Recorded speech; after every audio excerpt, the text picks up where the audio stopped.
Hi, welcome to Bible భాష్యం. ఆదికాండము 2వ అధ్యాయం 7వ వచనంలో దేవుడని యెహోవా నేల మంటితో నరుని నిర్మించి వాని నాసికారంధ్రములో జీవవాయువును ఊదగా నరుడు జీవాత్మాయను అని సెలవివ్వబడ్డది. ఇక్కడ నిర్మించి అన్నటువంటి ఈ పదాన్ని హీబ్రూ భాషలో యాసర్గా మనం చూస్తాం. యాసర్ అన్నటువంటి హీబ్రూ పదానికి అర్థం ఏంటంటే రూపకల్పన చేయుట లేదా ఆకారం ఇచ్చుట అనేటువంటి అర్థాలు ప్రాథమికంగా. లెక్సికన్ వివరాల అనుసారంగా హీబ్రూ పదమైనటువంటి ఇటు యాసర్ ఉచ్చారణ అనుసారణీయంగా యాసర్ అని ఉచ్చరించబడుతున్నది.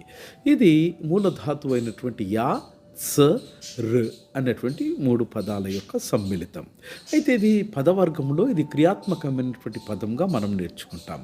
ప్రాథమిక అర్థము యాసర్ అన్నటువంటి హీబ్రూ పదానికి రూపకల్పన చేయుట, యాసర్ అనగా ఆకారం ఇవ్వుట, యాసర్ అనగా మలుచుట, యాసర్ అనగా నిర్మించుట అని దీని యొక్క అర్థం. అయితే సమానమైనటువంటి పద అర్థాల్లో శబ్ద ఉత్పత్తి శాస్త్రం అనుసారంగా మూల భావము యాసర్ అనగా ఒత్తిడితో మలచుట లేదా చేతితో ఆకారము చేయుట అని దీని యొక్క మూల భావము. అనంతరము అకాడియన్ భాషలో దీనిని ఎసేరు అని సంబోధించబడింది. ఎసేరు అనగా రూపకల్పన చేయుట. ఆ విధంగా ఉగారిటిక్ టెక్స్ట్లో ఎసర్ అనగా మలచుట. అరాబిక్ భాషలో దీన్ని సవారా అనగా రూపం ఇవ్వుట, సవారా అనగా ప్రతిబింబం ఇవ్వుట. ఆ విధంగానే అరామిక్ మరియు సిరియక్ టెక్స్ట్లో దీనిని ఎస్సర్ అని చూస్తాం, అనగా మలచుట.